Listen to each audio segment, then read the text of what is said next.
बेटा 2024 के सभी सेट हम लोगों ने सीख लिए हैं। ये 2023 का पहला सेट है और ये जो क्वेश्चन यहाँ दिया गया है, इस क्वेश्चन को हम लोग 2024 के कुछ सेट्स में सीखे हुए हैं। उस लेक्चर को देख करके इसको सीख लें।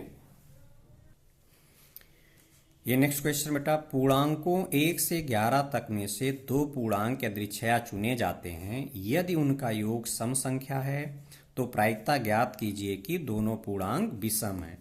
इसको सभी बच्चों ने सीखा हुआ है कि किस तरीके से सॉल्व किया जाएगा। यहाँ दो घटनाएं दी गई हैं, एक घटना शर्त का काम कर रही है और दूसरी की प्रायिकता निकालनी है। तो कैसे सॉल्व होगा? कंडीशनल प्रोबेबिलिटी से। फार्मूला तो आप लोगों ने पहचान लिया। अब इसके लिए हमें दोनों इवेंट लिखना होगा और एनएस हमको फाइंड आउट करना होगा। तो देखते हैं इसको हम कैसे फाइंड आउट करेंगे।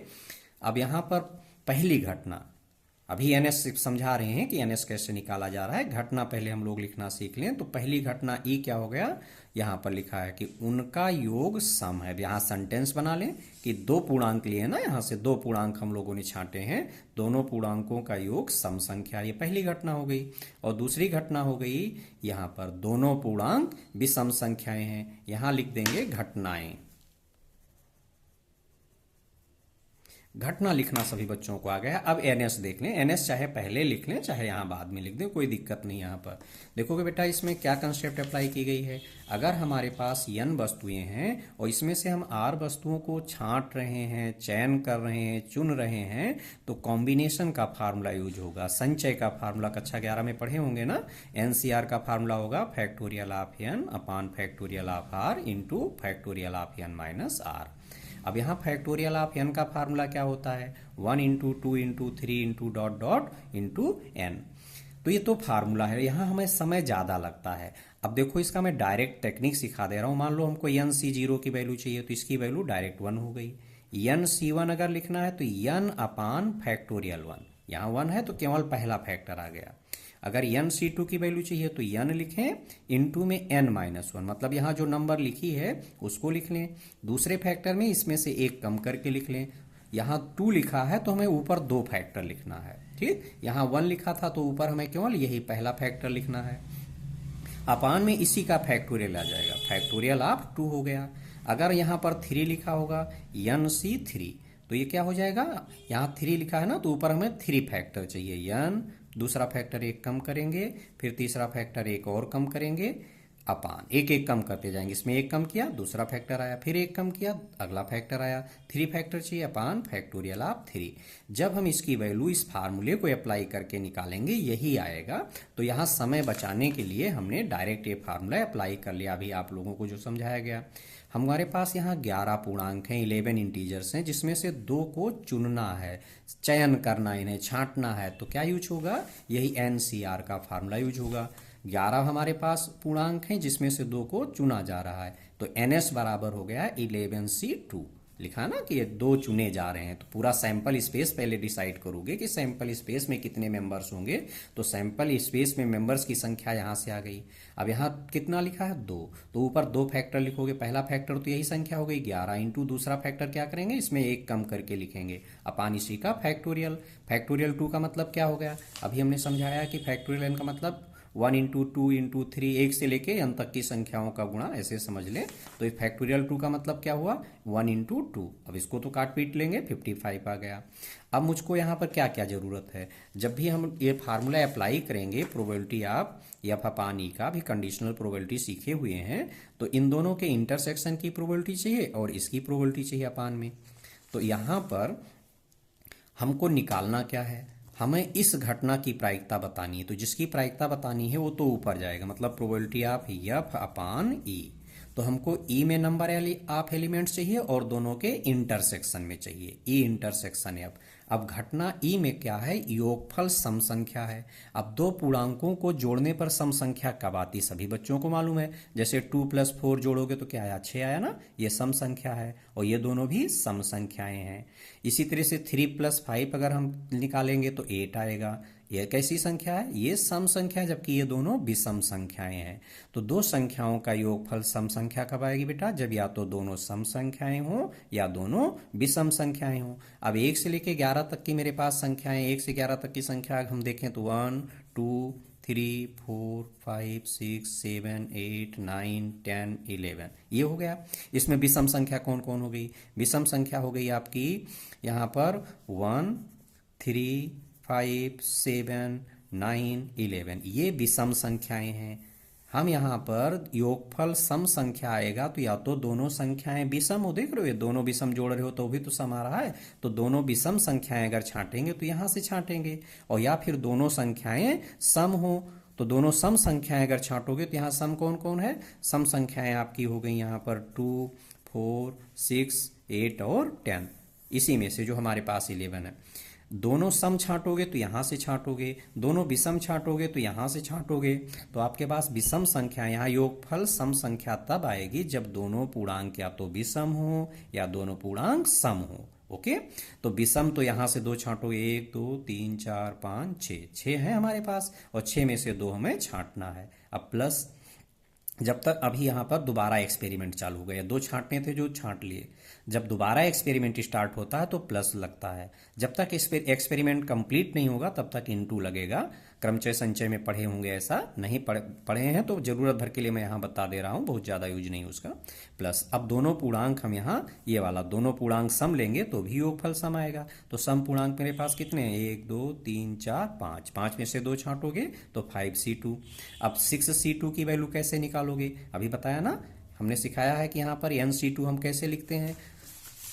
यहाँ पर कितना लिखा? 2 लिखा तो ऊपर 2 फैक्टर लिखोगे, पहला फैक्टर तो ये हो गया 6 गुणे दूसरा फैक्टर इसमें 1 कम कर दो अपान इसी का फैक्टोरियल। इसी तरह से यहाँ पहला फैक्टर 5 इंटू दूसरा फैक्टर 1 कम करके लिखेंगे अपान 2 का फैक्टोरियल। अब इसको फैक्टोरियल 2 मतलब 1 इंटू 2 कैलकुलेट कर लें, 25 आ गया। अब ई इंटरसेक्शन एफ, क्योंकि इसका फार्मूला अगर देखोगे तो हमें क्या चाहिए? हमें ई की प्रायिकता चाहिए, तो ई में नंबर ऑफ एलिमेंट हमने निकाल लिया, और एफ इंटरसेक्शन ई इसकी प्रायिकता चाहिए, तो एफ इंटरसेक्शन ई में कितने एलिमेंट होंगे उसको हम निकालेंगे। यहाँ योगफल सब कब आएगा बेटा? जब दोनों पूर्णांक या तो सम हो, देख लो दोनों पूर्णांक या तो यहाँ से छांटो और या फिर दोनों पूर्णांक यहाँ विषम से, ये विषम वाले हैं और ये सम वाले हैं, और यहाँ ई में तो सम और विषम दोनों आ गया, दोनों सम और दोनों विषम। यहाँ दोनों पूर्णांक इनको विषम संख्याएं चाहिए, तो दोनों पूर्णांक विषम संख्याएं जब हैं तो इन दोनों का इंटरसेक्शन लोगे तो इसमें योगफल सम कब आ रहा है? या तो दोनों यहाँ से लो या दोनों यहाँ से लो। यहाँ क्या कह रहे हैं? वो कह रहे हैं दोनों यहाँ से लिया जा रहा है, तो दोनों में कॉमन यही वाले तो आएंगे, विषम वाला। यहाँ तो योगफल सम कब आएगा? जब दोनों सम हो या दोनों विषम हो, और यहाँ केवल विषम चाहिए तो यही विषम वाला दोनों में कॉमन आएगा। अब विषम वाला दोनों छांटना है तो यहाँ से छांटोगे, तो एन ई इंटरसेक्शन एफ मतलब ई इंटरसेक्शन एफ में कितने एलिमेंट होंगे? दोनों में कॉमन जो एलिमेंट हैं दोनों में कॉमन वही होंगे कि दोनों पूर्णांक क्या हो? विषम हो, क्योंकि इसमें जो है दोनों पूर्णांक सम वाले भी छांटे गए हैं और दोनों पूर्णांक विषम वाले भी छांटे हैं, और यहाँ दोनों पूर्णांक विषम वाले हैं। तो जब हम कॉमन छांटेंगे तो दोनों पूर्णांक विषम वाले आएंगे। तो विषम वाले कितने हैं? 1 2 3 5 1 2 3 4 5 6, तो 6 में से 2 छांटोगे। अभी इसको कैलकुलेट करना सीखा है ना कि यहाँ पर 2 लिखा है तो पहला फैक्टर यहाँ यही हो गया 6 इंटू दूसरा फैक्टर इसमें 1 कम करके लिखेंगे, इसमें अपान में 2 का फैक्टोरियल, इसका मतलब 1 इंटू 2 सॉल्व हो गया। अब हमें इंटरसेक्शन की प्रायिकता की जरूरत होगी, तो probability of E intersection F निकाल लें। फार्मूला जानते हैं ना कि किसी घटना की प्रायिकता क्या होती है? उस घटना में नंबर ऑफ एलिमेंट बटे सैंपल स्पेस में नंबर ऑफ एलिमेंट। तो घटना यहाँ ई इंटरसेक्शन एफ है तो ई इंटरसेक्शन एफ में नंबर ऑफ एलिमेंट बटे सैंपल स्पेस एस में number of elements. E intersection F का 15 आया है और एन एस हमारा 55 आया है। कट मत करो, ऐसे रहने दो, बाद में आसान हो जाता है क्योंकि इसमें अपान में कट जाता हो। प्रोबेबिलिटी ऑफ ई भी हमें चाहिए, बटे में ई जा रहा है तो ई की प्रायिकता चाहिए, तो ई में नंबर ऑफ एलिमेंट्स अपान में सैंपल स्पेस एस में नंबर ऑफ एलिमेंट्स। ई में नंबर ऑफ एलिमेंट्स हम लोगों ने यहाँ निकाले हुए हैं 25 है, और सैंपल स्पेस में नंबर ऑफ एलिमेंट्स 55 है, रख दें। अब प्रोबेबिलिटी ऑफ एफ अपान ई का फार्मूला सभी बच्चों को मालूम है, दोनों के इंटरसेक्शन की प्रोबेबिलिटी ऊपर और ई की प्रोबेबिलिटी नीचे, वैल्यू रख दें, कैलकुलेट कर लें, सॉल्व हो गया। नेक्स्ट क्वेश्चन बेटा, फार्मूला बेसिस क्वेश्चन है। प्रोबेबिलिटी ऑफ ए दिया है, प्रोबेबिलिटी ऑफ बी और यूनियन की प्रोबेबिलिटी दी है। हमें सिद्ध करना है कि घटनाएं स्वतंत्र हैं। घटनाओं को स्वतंत्र दिखाने के लिए हमें ये फार्मूला मालूम है ना कि इंटरसेक्शन की प्रोबेबिलिटी बराबर पहली घटना की प्रोबेबिलिटी इंटू दूसरी घटना की प्रोबेबिलिटी। तो पहले इसको निकालोगे तभी तो हो पाएगा। हमें ए और बी की प्रोबेबिलिटी दिया, हमें यहाँ इसकी ज़रूरत पड़ेगी क्योंकि यहाँ हमें प्रूव करना है कि ये इंडिपेंडेंट हैं, दिया नहीं गया है। ओके, तो इसको निकालने के लिए क्या फार्मूला अप्लाई करोगे? देखो यहाँ यूनियन दिया गया है और हमें ज़रूरत किसकी है? इंडिपेंडेंट के लिए तो इंटरसेक्शन की ज़रूरत है, प्रूव करना है इसको, दिया नहीं कि इंडिपेंडेंट है। तो यूनियन का फार्मूला सभी बच्चों को मालूम है कि यूनियन का फार्मूला क्या होगा? Probability of A union B बराबर ए की प्रोबेबिलिटी प्लस बी की probability minus A intersection B की प्रोबेबिलिटी। वैल्यू यहाँ पर रख दें, इसकी ये रिजल्ट मेरे पास है, ये मेरे पास है, ये सबको रख दें, इसकी वैल्यू अपने आप निकल आएगी। तो देखेंगे ए इंटरसेक्शन बी की प्रोबेबिलिटी इतना आ गया। अब ए और बी इन दोनों की प्रोबेबिलिटी को मल्टीप्लाई कर लें, पी ए और पी बी निकाल लें। देखें दोनों मैच हो गया ना। इंटरसेक्शन की प्रोबेबिलिटी क्या है? 1/6 और इन दोनों को मल्टीप्लाई करने पर कितना आया? 1। दोनों मैच हो गया। मतलब ये जो फार्मूला है P A intersection B equal to P A into P B, ये सेटिस्फाई हो गया। और जब ये सेटिस्फाई हो गया तो घटनाएं कैसी होती हैं? स्वतंत्र होती, इंडिपेंडेंट होती हैं। तो यहाँ लिख देंगे because probability of A intersection B equal to P A into P B, इसलिए घटनाएं ए कामा बी स्वतंत्र हैं। बेटा नेक्स्ट क्वेश्चन देखेंगे।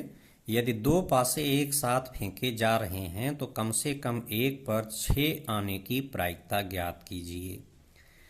ये क्वेश्चन हो गया। सबसे पहले आपको ये पहचानना है कि ये क्वेश्चन बेस थ्योरम से हल होगा, टोटल प्रोबेबिलिटी थ्योरम से हल होगा, मल्टीप्लिकेशन थ्योरम से होगा, या इंडिपेंडेंट से होगा, या कंडीशनल से होगा।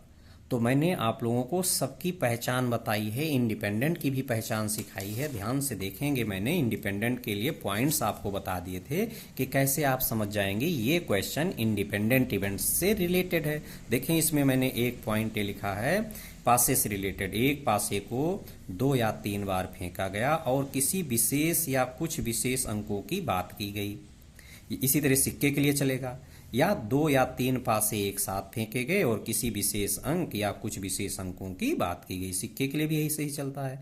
जब भी इस तरीके से आए इससे रिलेटेड क्वेश्चन तो आप इन पॉइंट्स को जरूर देख लें कि हाँ हमने इंडिपेंडेंट के लिए क्या क्या केस बताए थे। इसको रख करके क्वेश्चन को वहाँ से चेक कर लें कि इससे रिलेटेड आया है कि नहीं आया है। तो इस क्वेश्चन में आप ध्यान दें सभी लोग, तो क्या लिखा हुआ है? 2 पासे एक साथ फेंके जा रहे हैं। यहाँ भी हमने लिखा है कि एक साथ 2 या 3 पासे फेंके गए और किसी विशेष अंक या कुछ विशेष अंकों की बात की गई। तो लिखा गया कम से कम एक पर 6 का अंक आने की प्रायिकता ज्ञात कीजिए। अर्थात ये घटनाएं कैसी हैं? ये घटनाएं स्वतंत्र घटनाएं हैं। यहाँ हमें कितनी घटनाएं हैं? 2 पासे हैं तो 2 घटनाएं होंगी। ठीक, हमें कौन सा अंक चाहिए? 6 का अंक चाहिए। तो पहली घटना ये होगी कि पहले पासे पर 6 का अंक आता है। दूसरी घटना होगी दूसरे पासे पर 6 का अंक आता है। जो यहाँ पर अंक की बात करेंगे उसी अंक को दोनों पर हमें लेके चलना रहेगा। अभी बाद में हम देखेंगे कि हमसे ये क्या कह रहा है, अब उसके लिए हमें क्या लिखना चाहिए। तो ये दोनों घटनाएं हो गई। यहाँ स्टार्टिंग में घटनाएं लिख देंगे, घटनाएं डैश कर देंगे। ये दोनों घटनाएं, ये सभी बच्चों ने लिखना सीख लिया, इसको रटना तो नहीं पड़ेगा। अब प्रोबेबिलिटी ऑफ ई, देखो पहले पासे पर 6 का अंक, यहाँ पर दोनों पासे हम अलग अलग काउंट करेंगे। इंडिपेंडेंट में जब चल रहे हो, जैसे यहाँ हम घटना ई देख रहे हैं पहले पासे के लिए, अब यहाँ हम दूसरा पासा भी नहीं देख रहे हैं, केवल पहला पासा देख रहे हैं। तो पहले पासे को फेंकोगे तो 1 2 3 4 5 6 इन्हीं में कोई आता है।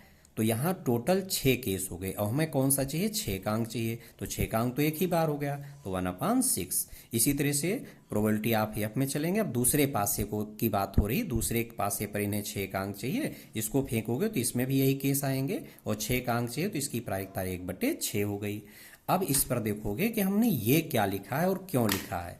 इसके लिए पहचान मैंने लिखाई भी है, आपको कंसेप्ट में बताया था। यहाँ ये कंसेप्ट में यहाँ समझा दिया था कि मेरे पास कम से कम एक घटना घटित होने की बात अगर की जा रही है, मान लो मेरे पास 3 या 4 घटनाएं हैं या 2 घटनाएं हैं, EFG में से कम एक घटना का घटित होना, तो बराबर क्या होगा? E या F या G। इसका मतलब ई यूनियन एफ यूनियन जी।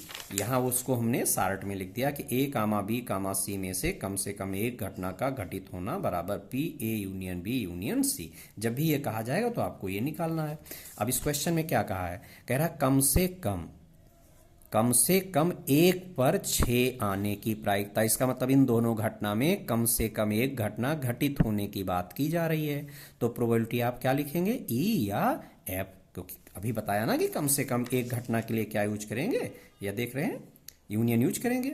तो यहां पर हमने लिख दिया प्रोबेबिलिटी ऑफ ई या एफ बराबर probability of E union F. अब बेटा इतना ध्यान रखना, यूनियन का फार्मूला सीखे हो कि पहली घटना की प्रायिकता प्लस दूसरे की प्रायिकता और माइनस दोनों के इंटरसेक्शन की प्रायिकता। तो जब हमारे पास घटनाएं स्वतंत्र हों और हमको ए यूनियन बी की प्रोबेबिलिटी निकालना है तो उसके लिए ये तरीका अपना सकते हैं। मैं दोनों तरीके से अभी समझा करके दिखा दूंगा। तो यहां पर देखेंगे हमारे पास ये मालूम चल गया कि ए और बी स्वतंत्र घटनाएं हैं, तो इसकी प्रायिकता का फार्मूला क्या यूज करेंगे, 1 minus probability of P A union B का होल डैश, क्योंकि स्वतंत्र घटनाओं के लिए बीच में इंटरसेक्शन का चिन्ह चाहिए और इंटरसेक्शन का चिन्ह तभी आएगा जब यहां हम डैश लगाएंगे तो यूनियन इंटरसेक्शन बदल जाएगा। इंडिपेंडेंट में आप इस तरह से यूज करेंगे, हमने पिछले लेक्चर में भी समझाया इस तरीके से। इंडिपेंडेंट के केस में केवल अभी हम दूसरे तरीके से भी क्वेश्चन बता दे रहे हैं, आप लोगों को समझ रहे हैं किस तरीके से क्या क्वेश्चन अराइज कर रहे होंगे। अब ये डिमॉर्गन लॉ के अकॉर्डिंग जब इसको डैश को अंदर भेजेंगे तो ये चिन्ह यूनियन इंटरसेक्शन बदल गया। चूंकि घटनाएं स्वतंत्र हैं, ए और बी स्वतंत्र हैं, तो ए डैश कामा बी डैश भी स्वतंत्र होगा, दोनों की प्रोबेबिलिटी का इनटू हो गया। अब पी ए डैश का मतलब 1 माइनस पी ए हो गया और पी बी डैश का मतलब 1 माइनस पी बी हो गया। तो इसमें ये फार्मूला अप्लाई हुआ जैसे अभी मैंने आपको समझाया। ठीक, यहाँ पर यूनियन है 1 माइनस, ये फार्मूला यूज हुआ। प्रोबेबिलिटी ऑफ ई डैश बराबर क्या पढ़े हैं, 1 माइनस प्रोबेबिलिटी ऑफ ई। तो प्रोबेबिलिटी ऑफ ई निकालेंगे तो क्या आ जाएगा, 1 माइनस प्रोबेबिलिटी ऑफ इस पूरे का डैश आ गया। इस डैश को अंदर भेज दिया, पहली घटना का डैश, ये यूनियन किस में बदलेगा, इंटरसेक्शन में। यहां से फार्मूला है। अब चूंकि घटनाएं स्वतंत्र हैं, यहाँ इंटरसेक्शन आ चुका है, तो पहली घटना की प्रायिकता इंटू दूसरी घटना की प्रायिकता। अब इसमें प्रोबेबिलिटी ऑफ ई डैश की वैल्यू रख दी गई। प्रोबेबिलिटी ऑफ ई डैश का मतलब क्या हुआ, 1 माइनस प्रोबेबिलिटी ऑफ ई। इसी तरह प्रोबेबिलिटी ऑफ एफ डैश का मतलब 1 माइनस प्रोबेबिलिटी ऑफ एफ। इन दोनों की वैल्यूज मेरे पास है, यहाँ रख करके कैलकुलेट हो गया।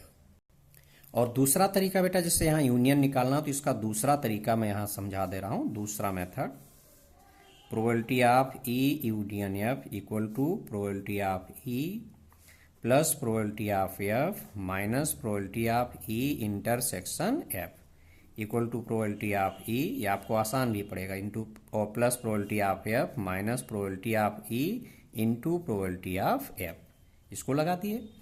क्यों इंटू हुआ, क्योंकि ये दोनों घटनाएं स्वतंत्र हैं। बराबर प्रोबेबिलिटी ऑफ ई आपके पास हो गया 1/6, ये भी 1/6 और यहाँ माइनस 1/6 इंटू 1/6। अब इसको कैलकुलेट कर लें। जब कैलकुलेट करेंगे तो एलसीएम इसका कितना हो जाएगा, 36 एलसीएम हो जाएगा। ये 36 हो गया, यहाँ 6 + 6 - 1 तो इक्वल टू 11/36। दोनों से आंसर सेम आ गया। यहाँ से आपका काफ़ी छोटा हो जाएगा और यहाँ से थोड़ा लेंथी पड़ गया क्वेश्चन। अब आप लोग कहेंगे कि ये तो बड़ा छोटा हो गया, फिर इस तरीके से क्यों बताया गया है। जब मेरे पास 3 घटनाएं होंगी तो 3 घटनाओं के यूनियन का फार्मूला थोड़ा लेंथी होता है, बच्चों को अक्सर भूल जाता है वो। इस वजह से वो 3 घटनाओं की वजह से मैंने ये टाइप आप लोगों को समझाया है। 3 घटनाओं में आपको यहाँ से आसान पड़ेगा, ठीक है, क्योंकि A union B union C की प्रोबेबिलिटी का फार्मूला थोड़ा बच्चों को लेंथी लगता है। हम लिख देंगे, वो फार्मूला भी अभी लिखा दे रहे हैं आप लोगों को जहाँ वो घटनाएं आएंगी, और यहाँ से काफ़ी सरल पड़ जाता है, उसमें कुछ दिक्कत नहीं होती है।